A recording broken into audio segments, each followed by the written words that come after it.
Só recomeçar, irmão.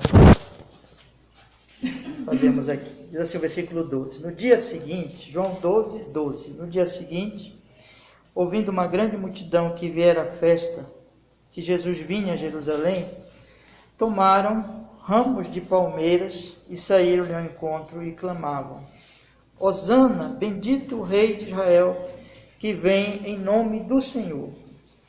E achou Jesus um jumentinho e assentou-se sobre ele, como está escrito: Não temas, ó filha de Sião, eis que o teu rei vem assentado sobre o filho de uma jumenta. Os seus discípulos, porém, não entenderam isto no princípio, mas, quando Jesus foi glorificado, então se lembraram de que isto estava escrito dele e que isto lhes fizeram. A multidão, pois, que estava com ele, quando Lázaro foi chamado da sepultura, testificava que ele o ressuscitara dentre os mortos. Por isso também a multidão que lhe saiu ao encontro, porque tinham ouvido que ele fizera este sinal. Disseram, pois, os fariseus entre si: Vedes que nada aproveitais, eis que toda a gente vai após ele. Vamos orar, irmãos? Senhor nosso Deus, estamos aqui em Cristo, perdoa qualquer pecado da nossa alma, Senhor. Nós te pedimos e nos dê nesse momento a sua porção, a sua palavra, para que nós possamos conhecer mais, sermos edificados, Senhor. Nós te pedimos e que o nosso coração receba essa palavra com fé. Em Cristo Jesus oramos e agradecemos. Amém e amém. Pode sentar, meus irmãos, pode sentar. Irmãos, essa história aqui bíblica, né? A entrada triunfal de Cristo Jesus, ela é contada nos 4 evangelhos. E eu acho que é bem importante nós lermos os outros evangelhos para nós pegarmos bem toda a história. Então nós lemos aqui já o Evangelho de João, que é o texto base da nossa exposição de hoje à noite, mas eu queria também ler os outros, para nós vermos, porque os outros eles dão alguns outros detalhes, né? Que são importantes para a nossa compreensão deste trecho aqui do Evangelho de João. Então vamos abrir, vamos ler nos outros também. Mateus capítulo 21, versículo 1, vamos olhar primeiro em Mateus, no capítulo 21, versículo 1. Diz assim a palavra do Senhor, Mateus 21, versículo 1, até o verso 11. E quando se aproximaram de Jerusalém e chegaram a Betfagé, ao Monte das Oliveiras, enviou então Jesus 2 discípulos e dizendo-lhes: Ide à aldeia que está defronte de vós, e logo encontrareis uma jumenta presa e um jumentinho com ela. Desprendei-a e trazei-mos. E se alguém vos disser alguma coisa, direis que o Senhor os há de mister, e logo os enviará. Ora, tudo isto aconteceu para que se cumprisse o que foi dito pelo profeta, que diz: Dizei à filha de Sião: Eis que o teu rei aí vem, manso e assentado sobre uma jumenta e sobre um jumentinho, filho de animal de carga. Observe que ele dá o detalhe que explica a questão do jumentinho, né? E concorda com João sobre a profecia. Versículo 6. E indo os discípulos, fazendo como Jesus lhes ordenara, trouxeram a jumenta e o jumentinho, e sobre eles puseram as suas vestes, fizeram-no assentar em cima, e muitíssima gente estendia as suas vestes pelo caminho, e outros cortavam ramos de árvores e os espalhavam pelo caminho. E a multidão que ia adiante e que seguia, clamava, dizendo: Hosana ao filho de Davi, bendito que vem em nome do Senhor, Hosana nas alturas. E entrando ele em Jerusalém, toda a cidade se alvoroçou, dizendo: Quem é este? E a multidão dizia: É a Jesus, o profeta de Nazaré da Galileia. Veja alguns detalhes mais. Ele fala aqui da multidão que ia adiante e da multidão que seguia. E toda a multidão, então, eram 2 multidões. Quem era essa multidão que ia adiante? É aquela que está em Jerusalém, que ouve Jesus, que Jesus está chegando, sai de Jerusalém, vai até onde Jesus está, e aí volta com ele já, né? e a multidão que o seguia é aquela que vem desde Betânia, na verdade desde a Galileia já, né? E vai seguindo Jesus. Então são duas multidões. E essas multidões chegam, quando chega todo aquele povo, aquela alegria, aquele alvoroço, quem está em Jerusalém se alvoroça, né? A cidade se alvoroça e começa a perguntar: quem é este? Vê todo aquele povo chegar de repente e a multidão anuncia: este é Jesus, o profeta de Nazaré da Galileia.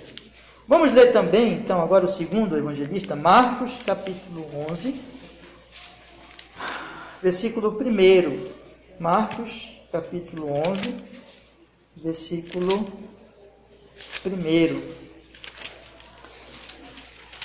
Diz assim a palavra do Senhor. Nós vamos ler até o verso 10. Marcos 11, verso 1. Diz assim: e logo que se aproximaram de Jerusalém, de Betfagé e de Betânia, junto do Monte das Oliveiras, enviou 2 dos seus discípulos e disse-lhes: ide à aldeia que está defronte de vós, e logo que ali entrardes, encontrareis preso um jumentinho, sobre o qual ainda não montou homem algum, soltai-o e trazei-o. E se alguém vos disser: por que fazeis isto? Dizei-lhes que o Senhor precisa dele, e logo deixará trazer para aqui. Foram encontrar o jumentinho preso fora da porta, entre 2 caminhos, e o soltaram. E alguns que ali estavam disseram: que fazeis soltando o jumentinho? Eles, porém, disseram como Jesus lhes tinha mandado, e deixaram ir. Essas pessoas provavelmente eram também discípulos de Cristo. E levaram o jumentinho a Jesus e lançaram sobre ele as suas vestes. E assentou-se sobre ele. E muitos estendiam as suas vestes pelo caminho, e outros cortavam ramos das árvores e os espalhavam pelo caminho. E aqueles que iam adiante, os que o seguiam, clamavam, dizendo: Hosana, bendito que vem em nome do Senhor. Bendito o reino do nosso pai Davi, que vem em nome do Senhor. Hosana nas alturas. Jesus entrou em Jerusalém no templo, e tendo visto tudo em redor, como se fosse já tarde, saiu para Betânia com os 12. Vamos ver agora Lucas, meus irmãos. Lucas, capítulo 19, versículo 29. Lucas, capítulo 19, versículo 29. Diz assim a palavra do Senhor. Lucas 19, 29. Vamos ler desde o 28. Diz assim, Lucas 19, 28. E dito isto, ia caminhando adiante, subindo para Jerusalém. E aconteceu que, chegando perto de Betfagé, de Betânia, ao monte chamado das Oliveiras, chamou 2 dos seus discípulos, dizendo: ide à aldeia que está defronte, e aí, ao entrar, achareis preso um jumentinho em que nenhum homem ainda montou. Soltai-o e trazei-o. E se alguém vos perguntar: por que o soltais? Assim lhe direis: porque o Senhor o há de mister. E indo os que haviam sido mandados, acharam como lhes dissera. E quando soltaram o jumentinho, seus donos lhe disseram: por que soltar o jumentinho? Veja aqui o detalhe que foram os donos, né? Falar. E eles responderam: o Senhor o há de mister. E trouxeram a Jesus, e lançando sobre o jumentinho as suas vestes, puseram Jesus em cima. Indo eles, estendiam no caminho as suas vestes, e quando já chegavam perto da descida do Monte das Oliveiras, toda a multidão dos discípulos, regozijando-se, começou a dar louvores a Deus em alta voz por todas as maravilhas que tinham visto, dizendo: bendito o Rei que vem em nome do Senhor, paz no céu e glória nas alturas. E disseram-lhe de entre a multidão alguns dos fariseus, veja o detalhe aqui que Lucas acrescenta: mestre, repreende os teus discípulos. Respondendo eles, disse-lhes: digo-vos que se estes se calarem, as próprias pedras clamarão. E quando iam chegando, vendo a cidade, chorou sobre ela. Detalhe importantíssimo que Lucas acrescenta: Jesus, quando vai chegando na cidade, ele chora sobre ela. E olha o que ele diz, no versículo 42, dizendo: se tu conhecesses também, ao menos neste teu dia, o que a tua paz pertence. Mas agora isto está encoberto aos teus olhos, porque dias virão sobre ti em que os teus inimigos te cercarão de trincheiras e te sitiarão e te estreitarão de todos os lados e te derrubarão a ti e aos teus filhos que dentre ti estiverem e não deixarão em ti pedra sobre pedra, pois que não conheceste o tempo da tua visitação. Jesus chora, Jesus lamenta pela cidade de Jerusalém, e Jesus profetiza que Jerusalém será destruída. Isso aconteceu no ano 70. Então Jerusalém foi sitiada, destruída. Então nós temos aqui que Cristo, detalhe importante, é que Cristo chora por Jerusalém. Então, irmãos, o que está acontecendo aqui? Vamos entender, né? Para nós podermos compreender esse texto melhor. O Senhor Jesus, ele tinha acabado de... os eventos anteriores, melhor dizendo, nós temos estudado, nós temos o milagre, o maior milagre narrado por João aqui no seu Evangelho, a ressurreição de Lázaro depois de 4 dias morto, já cheirando mal. Jesus, com uma ordem, ressuscita Lázaro. As testemunhas que estavam ali espalharam aquela notícia. Aquilo teve uma repercussão muito, muito grande, muito grandiosa.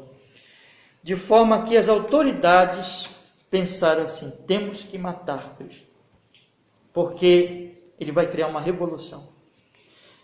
E os judeus, aliás, os romanos, se ele cria uma revolução, os romanos virão com a sua pesada mão e destruirão a nossa cidade e destruirão o nosso lugar. Então eles decidem matar Jesus. Mas fazem um decreto, inclusive, eles não decidem quando será, ali é uma decisão de que vão matar Jesus, mas ainda não define um momento. Faz um decreto de prender Cristo.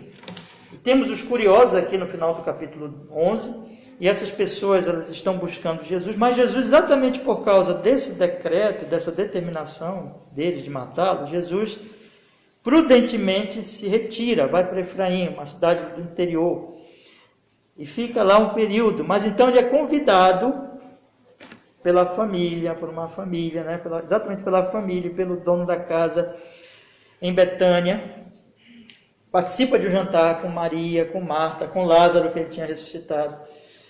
E ali acontece o episódio de que Marta quebra o vaso cheio de perfume valioso, unge Cristo. Então, meus irmãos, as pessoas, a repercussão foi muito grande, e as pessoas vão até Betânia para ver Jesus, para ver Lázaro, e muitas delas creem em Jesus por causa disso. Então a repercussão continua, né?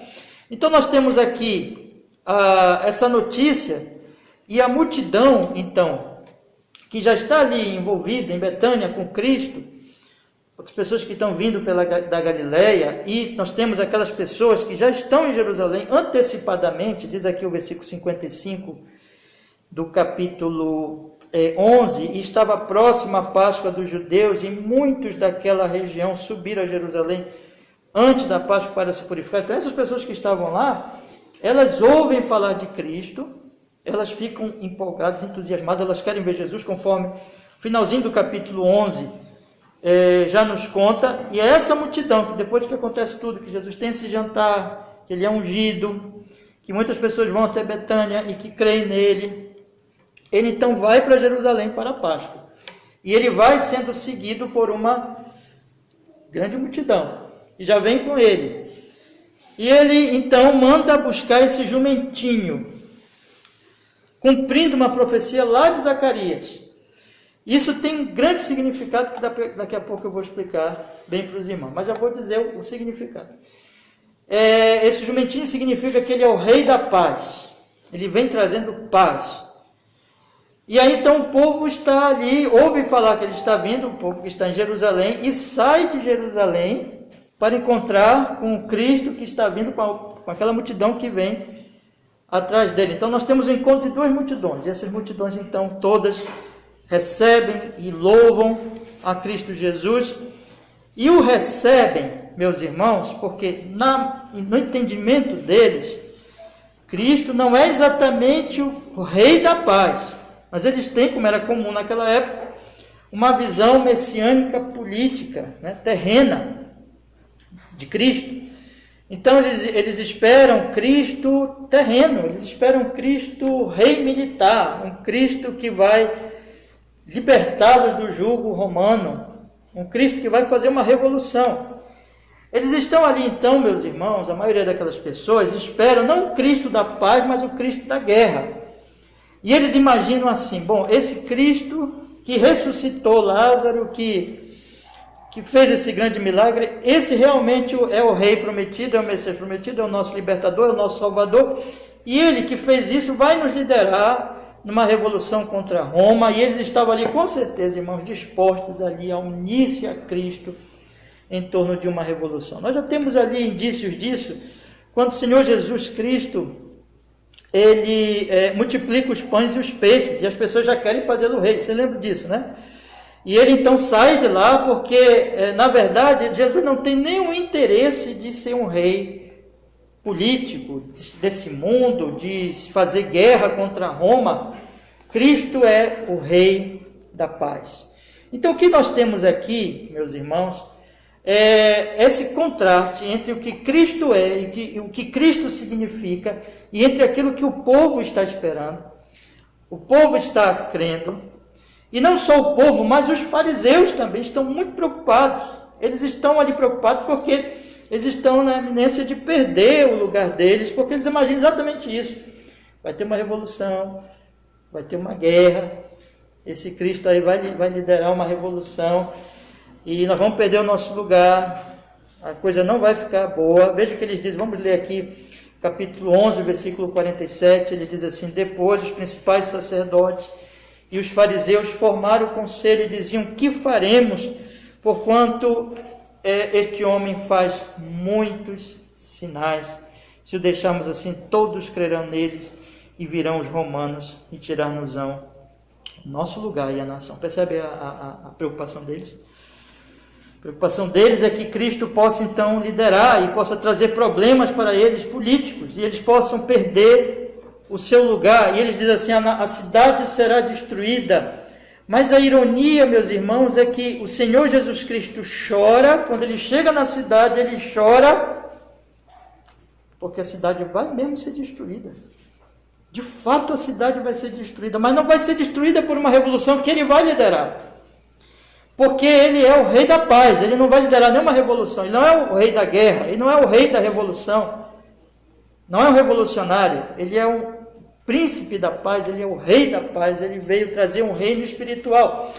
Mas a cidade vai ser destruída porque a cidade não recebe a Cristo, porque a cidade, ela rejeita a Cristo, o rei da paz. E então, a consequência do pecado da cidade será a destruição da cidade. Então, o texto aqui, irmãos, é maravilhoso, porque ele traz para nós esse ensino de que Jesus é o rei da paz, mas os homens o veem como o rei da guerra, e na verdade a cidade de Jerusalém, o povo judeu como nação e a sua capital, Jerusalém, rejeita a Cristo Jesus e por isso traz sobre si a destruição. E Jesus chora porque ele vê isso, ele sabe tudo o que vai acontecer, e ele chora por Jerusalém. Meus irmãos, é claro que esse texto ele tem já aqui já nos leva logo a pensar, né? Porque isso se aplica aos nossos tempos. Isso se aplica em relação a se nós já entendemos isso para o nosso tempo, se nós já compreendemos quem é Jesus e já o recebemos de fato. Você já entendeu quem é Jesus? Você já o recebeu? Você já creu nele? Essa é a grande questão, meus irmãos. Eu queria então entrar aqui no texto. Nós podemos dividir, eu gostaria de sugerir aqui que nós dividamos esse texto em 3 partes, meus irmãos. Nós temos do versículo 12 ao versículo 15, nós temos Jesus chegando no jumentinho. Podemos colocar assim, como a ênfase aqui, eu vou já explicar para vocês como é tão importante esse jumentinho aqui na história. É que Jesus chega montado no jumentinho, cumprindo uma profecia do Antigo Testamento. Do versículo 16 até o final do trecho, nós temos as reações, as ações e as reações das pessoas, várias pessoas aqui envolvidas, do povo em geral, mas nós temos aqui a multidão, os discípulos, primeiro, verso 16, a multidão, verso 17, e os fariseus, verso 19. Todas essas pessoas estão repercutindo esse ato de Jesus de chegar em Jerusalém montado no jumentinho. Esse é o meu segundo ponto. E o terceiro ponto não está aqui, mas está ligado com essa história que está lá em Lucas. Gostaria de meditar porque isso é muito importante. E lança luz sobre esse texto, sobre o choro de Jesus, o significado do choro de Cristo. Então são esses três aspectos, irmãos, 3 pontos que eu gostaria de meditar com vocês nesta noite. Vamos então entrar no texto. Diz a palavra do Senhor aqui: no dia seguinte, ouvindo uma grande multidão que viera à festa, que Jesus vinha a Jerusalém. Então, já expliquei para os irmãos, essa multidão foi aquela que chegou antecipadamente, conforme o versículo 55, do final do capítulo 11, para a purificação. E havia a festa ali da Páscoa, festa importantíssima, então o povo estava lá em Jerusalém, e eles então, sabendo do grande milagre de Jesus, estão ali na expectativa de encontrar Cristo, de ver Cristo. E, como eu expliquei já para os irmãos, vinha já a multidão com Cristo de Betânia, também pessoas que vinham da Galileia, e elas que já conheciam Cristo, e eles vinham com o Senhor Jesus Cristo ali, aquela multidão chegando até a cidade. Então, essa multidão que está na cidade, que tinha ido à festa, que viera à festa, conforme o versículo 12, ouve que Jesus está chegando, né? Então alguém deve ter chegado lá: olha, Jesus está vindo, a notícia chegou em Jerusalém, e aquela multidão que já está na expectativa de encontrar Jesus, sabendo que ele está chegando, não se controla, e o povo sai da cidade. Uma grande multidão sai da cidade para encontrar-se com Jesus ainda fora de Jerusalém, e eles, diz aqui o texto, tomam ramos de palmeiras e saem ao encontro, e clamam e dizem: Hosana, bendito o Rei de Israel que vem em nome do Senhor. Esses ramos de palmeiras aqui provavelmente se refere, está relacionado, apesar que aqui é Páscoa, mas era um costume, por exemplo, que eles faziam na festa dos tabernáculos, era uma lei prescrita no Antigo Testamento, se vocês quiserem depois conferir, não vou abrir agora, mas está lá em Levítico 23:40, vamos abrir sim, né? Levítico 23:40. É bom a gente ler, porque pega aqui o que as Escrituras dizem, e o sentimento aqui das Escrituras. Levítico 23:40.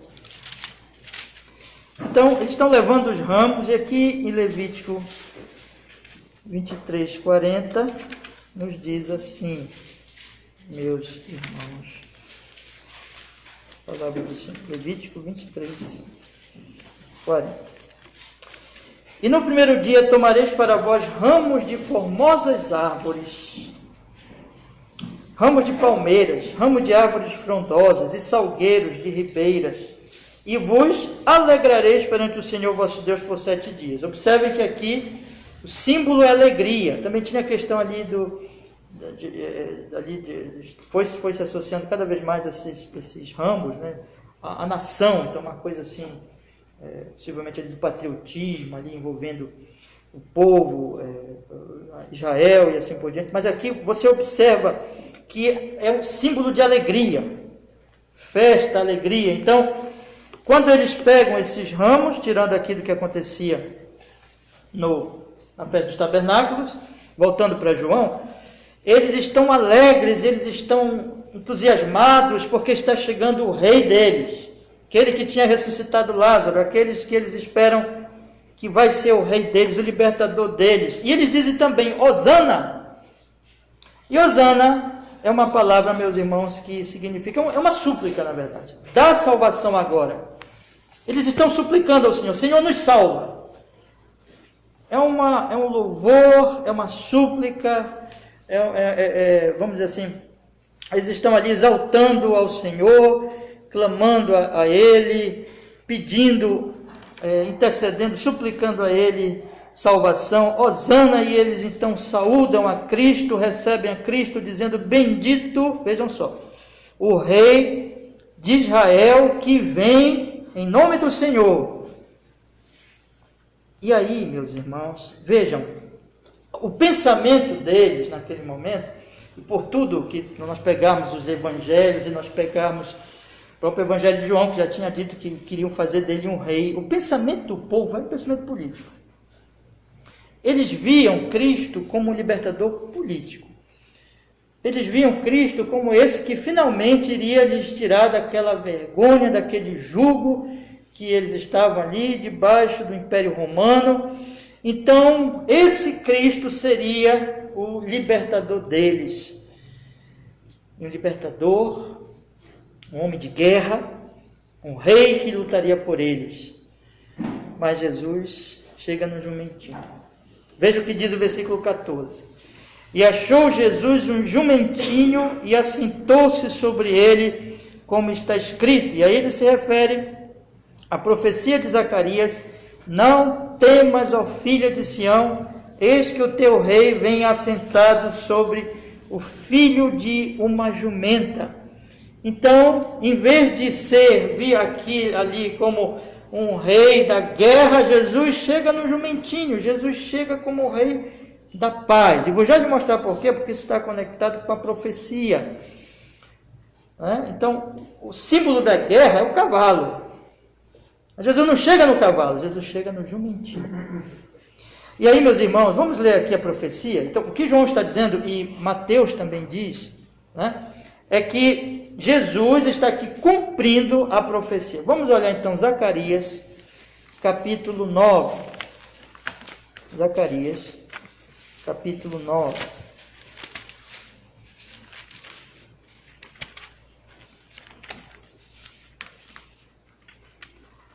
E um detalhe, meus irmãos, importantíssimo, nós devemos aqui nos deter. Zacarias capítulo 9 é o significado da profecia. E o significado da profecia está bem explícito aqui. Nós vamos ler o 9 e o 10. Zacarias capítulo 9, verso 9 e o 10. Diz assim: alegra-te muito, ó filha de Sião. Exulta, ó filha de Jerusalém. Eis que o teu rei virá a ti, o justo e salvador, pobre e montado sobre um jumento, e sobre um jumentinho, filho de jumenta. E veja o que ele diz: e de Efraim destruirei os carros, e de Jerusalém os cavalos. Vou destruir os carros, vou destruir os cavalos. Ele continua: e o arco de quê, irmãos? De guerra será destruído. E ele, então ele vem para destruir a guerra, acabar com a guerra. Vai destruir o carro de guerra, vai destruir os cavalos que são usados na guerra, vão destruir os arcos da guerra.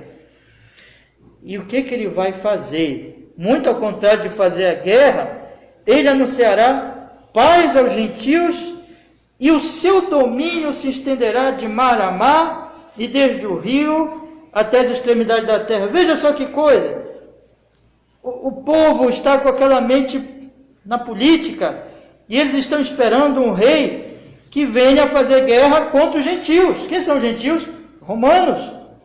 Então, ele é o rei da guerra. Ele é o rei que vai nos libertar dos romanos. Mas Jesus chega cumprindo a profecia de Zacarias, que vai acabar com a guerra, e que não vem fazer guerra com os romanos, mas vem fazer paz com eles. Não vem fazer guerra com os gentios, vem fazer paz com os gentios. E que sim, ele tem um reino mesmo, ele tem um reino que vai por toda parte, que nada escapa ao seu reino, como diz aqui a profecia.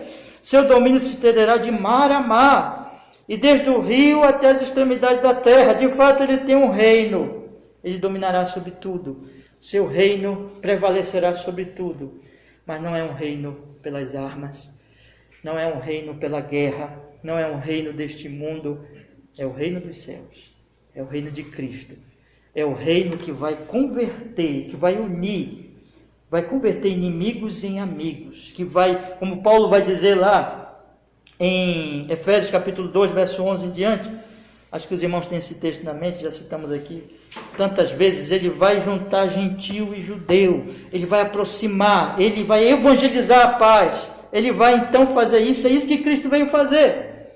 Cristo não veio fazer uma guerra, Cristo não veio ser um revolucionário, Cristo não estava ali porque ele iria liderar uma revolução contra Roma. Muito ao contrário, ele veio morrer em Jerusalém para trazer a paz e para unir romanos e judeus numa só igreja, num só povo.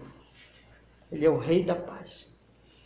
Então ele vem montado no jumentinho, porque ele vem, meus irmãos, para isso, como o rei da paz. Vamos voltar para João?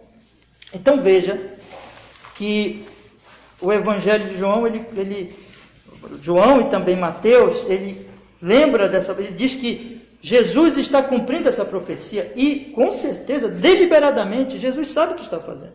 Jesus manda pegar o jumentinho. Jesus monta nele. Jesus chega ali como esse rei da paz. E diz aqui, meus irmãos, capítulo 12, versículo 15: Não temas, ó filha de Sião, eis que o teu rei vem assentado sobre o filho de uma jumenta. As pessoas entenderam isso? As pessoas compreenderam isso? Não. Elas não entenderam. Nem os discípulos compreenderam naquele momento. Nem os discípulos. Então, os discípulos que estavam o tempo todo com Cristo, os discípulos que ouviam a palavra dele todo o tempo, os discípulos que operavam milagres em nome dele, expulsavam demônios em nome dele, nem eles entenderam isso. Na verdade, meus irmãos, até os discípulos também tinham aquele pensamento político. Eles diziam, por exemplo: Senhor, tu não morrerás, não digas isso, né? Como Pedro falou a Cristo, não digas isso de ti mesmo, isso não vai acontecer contigo. Eles não tinham entendido ainda que Jesus precisava morrer, eles não tinham entendido ainda que Jesus não é desse mundo, não veio trazer um reino desse mundo, não veio lutar contra Roma. Ele não era um Messias político, ele era o rei da paz, ele era o rei espiritual.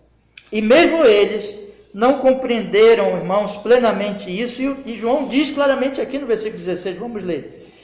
Diz assim: os seus discípulos, porém, não entenderam isto no princípio, mas quando Jesus foi glorificado, então se lembraram de que isto estava escrito dele e que isto lhe fizeram. Então, naquele momento, eles não entenderam, naquele momento, eles ainda não conseguiam compreender esse fato e essa relação com a profecia, o que, afinal de contas, Jesus estava fazendo ali.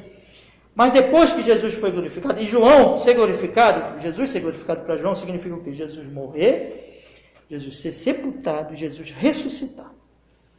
Ou seja, Jesus cumprir a sua obra que ele veio fazer neste mundo. Então, quando Jesus faz isso, e se Deus quiser nós vamos chegar lá na sequência dessa série de exposições, nós chegarmos lá nos capítulos, principalmente ali do 14 ao 16, e que Jesus Cristo se refere tantas vezes ali ao Espírito Santo, e Jesus diz que ele é o Espírito da verdade, ele é o Espírito que vai lembrá-los, que vai fazer inclusive que eles compreendam melhor essas coisas. Aqui está. Isso aconteceria depois de Jesus ser glorificado, depois de Jesus derramar o seu Espírito, depois do Pentecostes, depois que ali o Espírito Santo iria esclarecer muito mais o entendimento dos apóstolos. Eles dizem: os discípulos, porém, não entenderam isto no princípio, mas quando Jesus foi glorificado, então eles se lembraram lá. Olha, você lembra o que Jesus fez? Lembra que ele montou no jumentinho?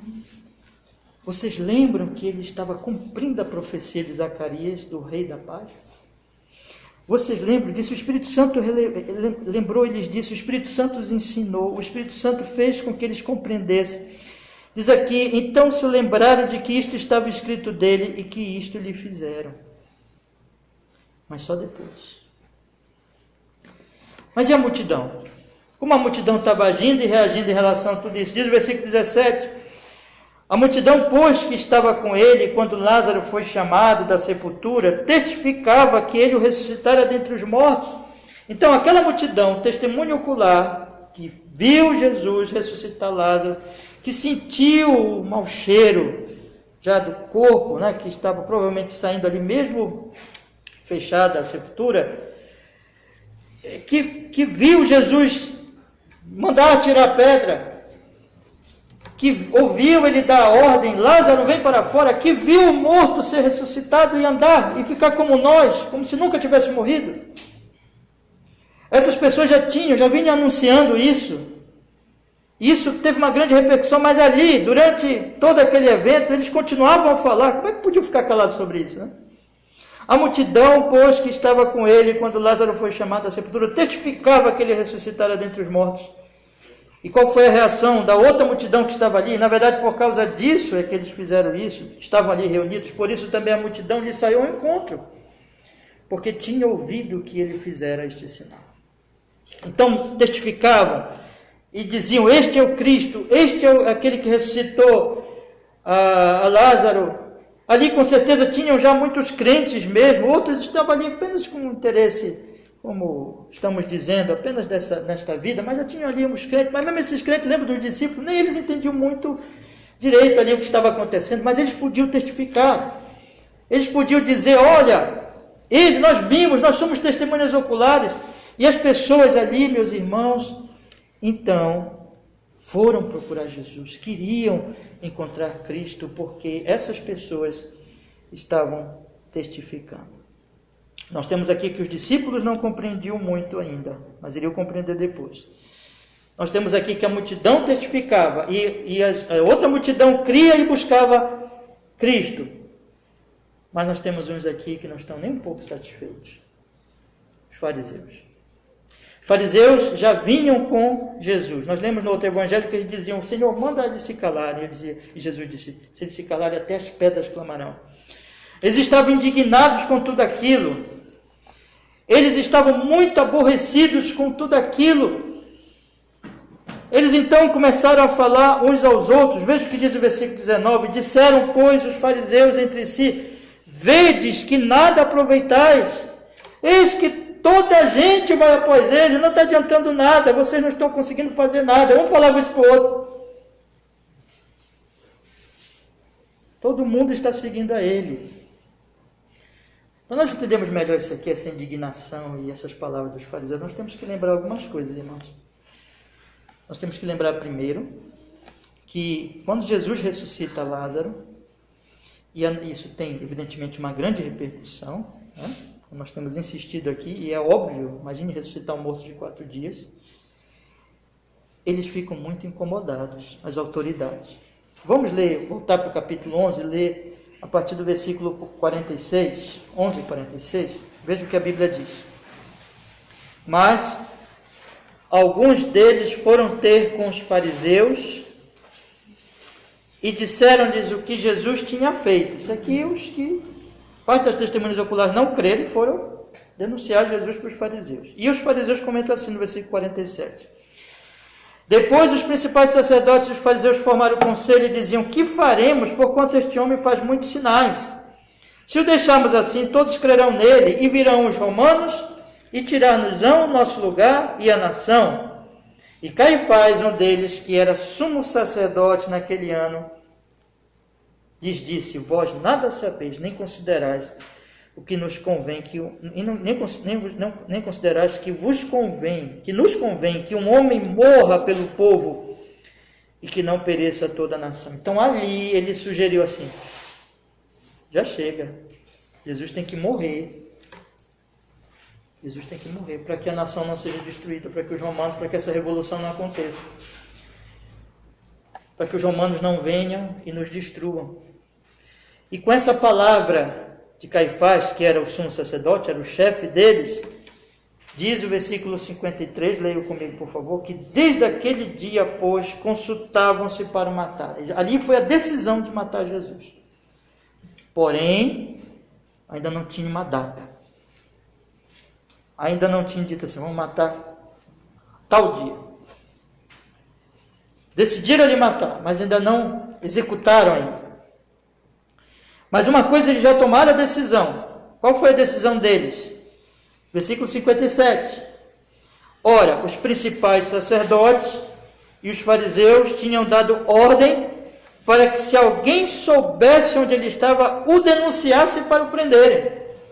Ali eles já baixaram o decreto, como autoridade político-religiosa que eles eram. Eles disseram assim: se alguém do povo souber onde está Jesus, denuncie, ele será preso. Esse era o decreto. Quando Jesus soube que ele iria morrer, que eles já tinham decidido a morte dele, Jesus se retira prudentemente. Lembra disso, né? Mas Jesus é convidado para o jantar. E nesse intervalo entre Jesus se retirar e ser convidado para o jantar, o povo está ali em Jerusalém. E o povo está dizendo: onde ele está? Virá a ele a festa? O que vai acontecer? Né? Você lembra que nós já comentamos isso lá?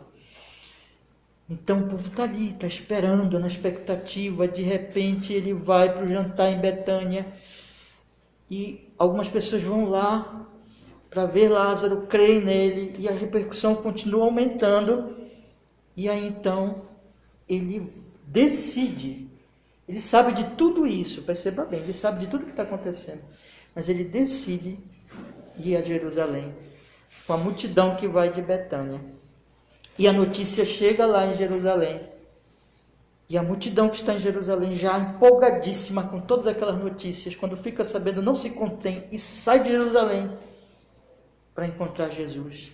E formam duas multidões, né? Formam uma multidão só, aquelas duas, e elas chegam em Jerusalém e todo mundo pergunta: quem é esse?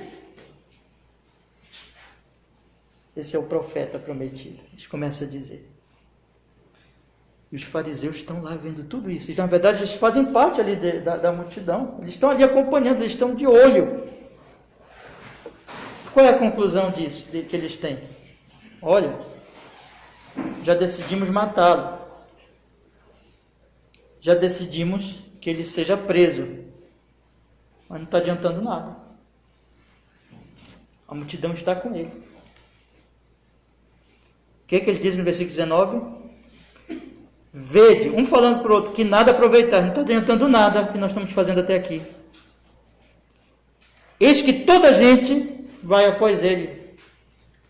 Olha, temos que tomar uma atitude. Temos que tomar uma atitude. A coisa está ficando complicada, não está adiantando nada as nossas decisões. Em outras palavras, temos que matá-lo logo. Já chega. Esses homens, em vez de se juntarem à multidão, eles veem o perigo da multidão, porque o interesse deles é político. Na verdade, nesse sentido, todos ali estão pensando politicamente. Foi para a multidão. Mas a multidão quer fazer dele o rei da guerra. E os fariseus estão preocupados que esse rei da guerra venha provocar o fim deles, porque o Império Romano vai reagir. E aí o que acontece, meus irmãos? O que vai acontecer é que aqueles homens, decidindo matar Jesus, finalmente vão ter sucesso no seu propósito maligno, porque não muito depois também terá uma multidão, só que não mais dizendo hosanas ao que vem em nome do Senhor, mas gritando: crucifica, crucifica, crucifica. Jerusalém rejeitará o Rei da Paz. Jerusalém crucificará o nosso Senhor Jesus Cristo, liderado por essas lideranças religiosa, político-religiosa. Jerusalém como cidade, capital dos judeus. Como diz lá João, veio para o que era seu e os seus não o receberam. Rejeita Cristo.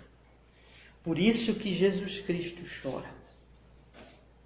Por isso que quando Jesus Cristo ele vai chegando em Jerusalém e ele sabe tudo o que vai acontecer, Ele sabe tudo o que vai ocorrer. Ele chega ali e ele chora por Jerusalém. Ele chora por aqueles pecadores. Ele diz, se soubesses o que...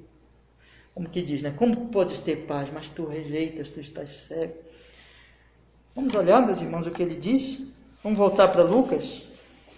Veja a reação de nosso Senhor Jesus Cristo. Lucas capítulo 19, nós vamos ler o 42 ao 44. Lucas 19, do 42 ao 44. Diz assim a Sagrada Escritura. Vamos ler desde o 41. Lucas 19, 41. E quando ia chegando, vendo a cidade, veja bem como Lucas ele destaca, vendo a cidade, ele não se contém, meus irmãos, ele chorou sobre ela dizendo, ele disse tudo isso chorando, Jesus disse tudo isso chorando, se tu conhecesses também, ao menos neste teu dia, o que a tua paz pertence, se conhecesses a tua paz, se conhecesses que eu sou o Rei da paz, mas agora isto está encoberto aos teus olhos. Ele está dizendo, o próprio Pai te entregou ao teu coração, incrédulo e mau, e tu estás em profunda cegueira de teu próprio coração. Pecado é trevas, pecado é loucura, e Jerusalém rejeitará a Cristo por causa da sua cegueira, porque não vai ver em Cristo a salvação, a sua paz, a sua esperança, mas será iludido pelos seus próprios líderes religiosos que os incentivarão na incredulidade e dirão, gritai, né? Gritem para que o crucifiquem, para que Pilatos decida crucificá-lo. Ali está, meus irmãos, então, que o Senhor diz isso aqui, então Jesus profetiza, ele sabe tudo o que vai acontecer, ele diz no versículo 43, porque dias virão sobre ti, como consequência deste pecado, como consequência dessa cegueira, dias virão sobre ti, em que teus inimigos te cercarão de trincheiras, e te sitiarão, e te estreitarão de todos os lados, e te derrubarão a ti e aos teus filhos que dentro de ti estiverem, e não deixarão em ti pedra sobre pedra, pois que não conheceste o tempo da tua visitação. Talvez aqui se referindo exatamente a essa. Ele veio, visitou e eles não o reconheceram.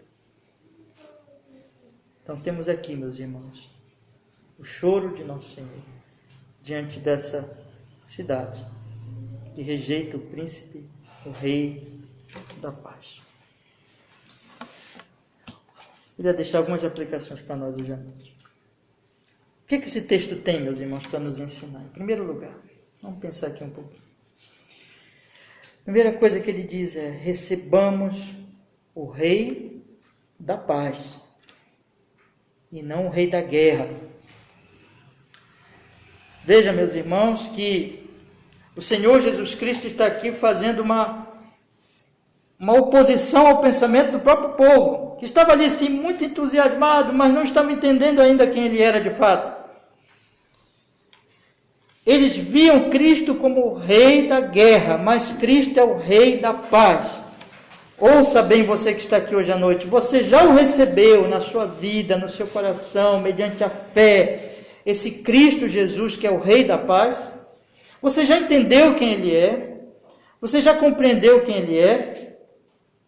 Você já entendeu que ele não é um rei que vai simplesmente lhe trazer benefícios para essa vida, para esse mundo, como as pessoas ali estavam pensando, porque elas só estavam pensando politicamente, elas só estavam pensando que Jesus veio para liderá-las numa revolução. Elas não estavam compreendendo que o problema delas não era o Império Romano. O problema delas, a escravidão delas não era de um Império Romano. O Império Romano onde está hoje? Não existe mais. Há séculos. Acabou-se, como todo império acabará. Mas elas tinham uma escravidão muito pior do que a escravidão do Império Romano, a escravidão do pecado. De que Deus está irado com elas. O problema delas não é político, o problema delas é espiritual. O problema delas não é com os homens, o problema delas é com Deus, era com Deus. E elas não perceberam isso. Mas Jesus, como Paulo vai dizer lá em Romanos capítulo 6, capítulo 5, que nós somos, mediante a fé, temos paz com Deus, porque nós somos justificados em Cristo Jesus. Então Jesus é a nossa justiça, Jesus é aquele que morre na cruz por pecadores como você. E você que está aqui hoje à noite, já creu nele, já confiou nele para ter paz com Deus? Já se arrependeu dos seus pecados? Já recebeu a esse príncipe da paz que vem montado no jumentinho para dizer para você que ele é o rei da paz? Que ele é o único meio para você se reconciliar com Deus e para você fazer parte do seu reino, desse reino que vai cobrir toda a terra. Jesus voltará, estabelecerá o seu reino. Não um reino contra o Império Romano, não um reino como os Estados Unidos, um imperialismo americano, qualquer coisa assim, um reino deste mundo, mas o reino de Deus, o reino celestial, o reino de Cristo. Cristo Jesus é o Rei da paz. Você já faz parte desse reino, você já o recebeu como seu Senhor, como seu Salvador, como seu Redentor, como aquele que traz a paz para você. Ou você está olhando para ele, em certo sentido, como alguém que vai te beneficiar apenas com coisas desta vida? Não faça isso. Olhe para Cristo como o Rei da paz. Creia nele, confie nele como seu Salvador e Senhor. Em segundo lugar, meus irmãos, é importante nós pensarmos que essas pessoas aqui, estavam acontecendo dois movimentos aqui entre aqueles que tinham tido contato com o milagre do Senhor Jesus Cristo. Nós voltarmos aqui, vamos voltar para João. É bem importante nós notarmos que havia dois movimentos aqui da multidão, na verdade. Havia uma multidão falando para outra multidão. Veja o que diz o versículo 17. A multidão, pois, que estava com ele, quando Lázaro foi chamado da sepultura, testificava que ele o ressuscitara. Por isso também a multidão que lhe saiu ao encontro. Lhe saiu ao encontro porque tinha ouvido que ele fizera este sinal. Uma multidão testificava para outra multidão. A multidão dos que eram testemunhas oculares testificava a multidão que estava na cidade. Olha, Jesus ressuscitou Lázaro. Nós vimos isso, esse grande milagre. E por isso a multidão que ouviu esse testemunho procurou Jesus. E é assim que acontece hoje. Hoje, qual é o ensino das Escrituras aqui? Você já é um crente, você já sabe quem é Jesus, então fale dele. Proclame a ele, testifique dele. Hoje de manhã eu estava falando isso aqui, meus irmãos. Use as suas redes sociais. Uma aplicação aqui que eu gosto de lhes propor aqui. Em vez de você falar tanto em política, desse ou daquele lado, direita ou esquerda, use a rede social para falar de Cristo, para levar Cristo, para falar, em vez dos reis aqui deste mundo, em vez desses poderes aqui deste mundo, para falar de Cristo, porque Cristo é a esperança, meus irmãos, para o nosso país, não é um político, Cristo. As pessoas precisam se arrepender, as pessoas precisam conhecer Cristo, a solução para esse país é Cristo, a solução para o mundo é Cristo. Este é o Rei da paz, então nós precisamos testificar, nós precisamos falar desse Cristo, mas também nós precisamos ouvir dele. Nós precisamos estar sempre atentos à sua palavra, ao testemunho dele. Por isso que a pregação, o que nós estamos fazendo aqui todo domingo? Falando de Cristo. Abrindo as nossas Bíblias, estudando as nossas Bíblias, para entender quem é esse Cristo. E hoje, por exemplo, eu estou dizendo que ele é o Rei da paz. Então é por isso que é importante você guardar o dia do Senhor, você se frequentar uma igreja fiel, ouvir a pregação bíblica e fiel, para que você possa conhecer e entender cada vez mais quem é esse Cristo Jesus. Testificar e ouvir. Uma multidão testifica e a outra multidão ouve e busca Jesus. Em terceiro lugar, meus irmãos, tomemos muito cuidado para não desprezar o nosso Salvador, Cristo, Rei da paz, pelas coisas deste mundo, como infelizmente, os fariseus fizeram. Veja que coisa impressionante. Veja que eles estavam no meio da multidão, estava todo mundo feliz, estava todo mundo alegre, estava todo mundo dizendo, hosana o que vem em nome do Senhor. Estava todo mundo com os ramos nas mãos, alegre, festejando, mas eles estavam lá odiando, eles estavam lá conspirando, eles estavam lá conversando uns com os outros. Já chega, já basta, temos que matar Jesus. Muito cuidado para que você não rejeite a Cristo, como eles fizeram, por causa das coisas desta vida, por causa das coisas deste mundo. Mesmo tendo tanto testemunho, mesmo ouvindo tanta pregação, mesmo ouvindo falar tanto de Cristo, como era o caso deles, eles rejeitaram. E isso é um risco para nós também, meus irmãos. Você possa crer em Jesus e não rejeitá-lo por nada, e buscá-lo, se expor à palavra, se dobrar diante dele, crer nele, não buscar as coisas desta vida, mas buscar, lembra que Jesus diz, buscar em primeiro lugar o reino de Deus e a sua justiça, se expor e pedir ao Espírito Santo, esse mesmo Espírito Santo que iluminou os discípulos, esse é o Espírito Santo que nos ilumina hoje. Esse é o Espírito Santo que pode estar usando essa pregação para você entender melhor de Cristo, para você até mesmo crer nele, se você até aqui ainda não creu.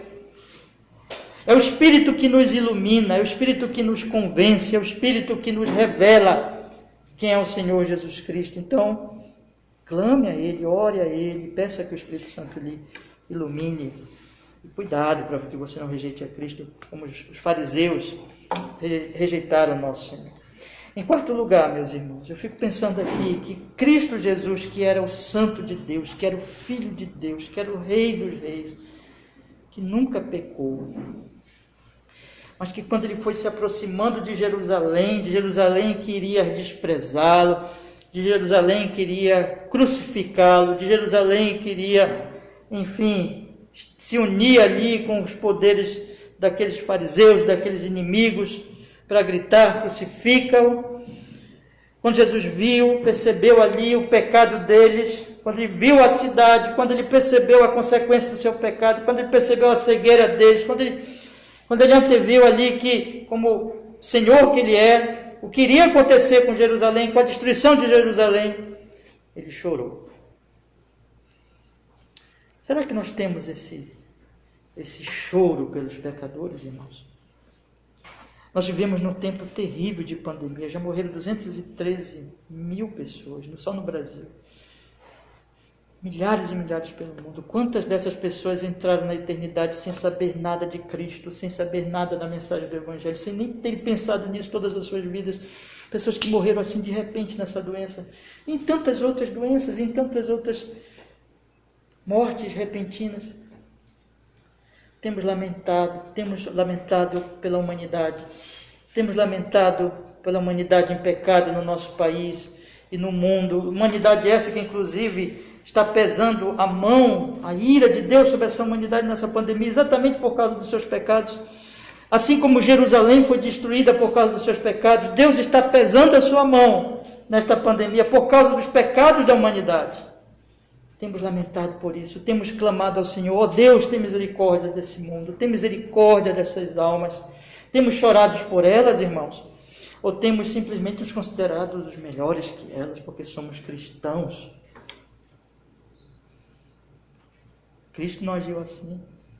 Cristo chegou e viu o mal naquela cidade, o pecado dela, e chorou por ela. Que choremos pelos pecadores. E finalmente, meus irmãos, lembremos, em quinto lugar, gostaria de deixar essa lição. Lembremos que só em Cristo há paz e não o pecado. O choro de Cristo foi exatamente por isso. Lembra que ele diz, eu vou voltar para Lucas aqui, no capítulo 19, no versículo 39, irmãos, em que Cristo, ele diz, e foi por isso o lamento e o choro de nosso Senhor, ele diz aqui, no versículo 42, se tu conhecesses também, ao menos neste teu dia, o que a tua paz pertence. Você já percebeu que o pecado promete paz, mas não trará paz? Você já entendeu que só em Cristo há paz? Que nele você deve buscar paz. Que você não saia daqui hoje à noite sem considerar essas verdades, sem que elas sejam aplicadas à sua vida, ao seu coração. Vamos orar, meus irmãos, vamos pedir que Ele nos abençoe. Obrigado, Senhor, porque podemos mais uma noite meditar na sua tão santa, tão preciosa palavra, esse texto tão rico, Senhor, e tão maravilhoso. Que nós possamos, pelo Espírito Santo, nos voltar para o Senhor em fé, em verdade, em humilhação, esperar apenas no Senhor, confiar apenas no Senhor, meu Deus, e experimentarmos e vivermos cada dia mais na paz de Cristo, esperando o reino eterno, do reino da paz. Louvado seja o teu nome cada vez mais, hoje e sempre, em Jesus. Amém.